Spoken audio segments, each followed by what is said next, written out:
لا يكلف الله نفسا إلا وسعها، لها ما كسبت وعليها ما اكتسبت.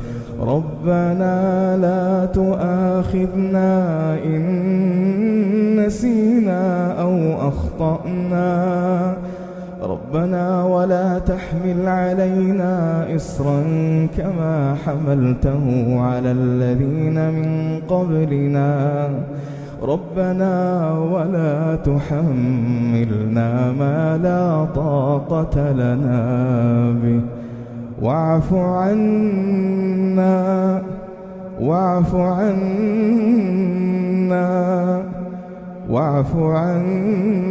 واغفر لنا وارحمنا، أنت مولانا فانصرنا على القوم الكافرين.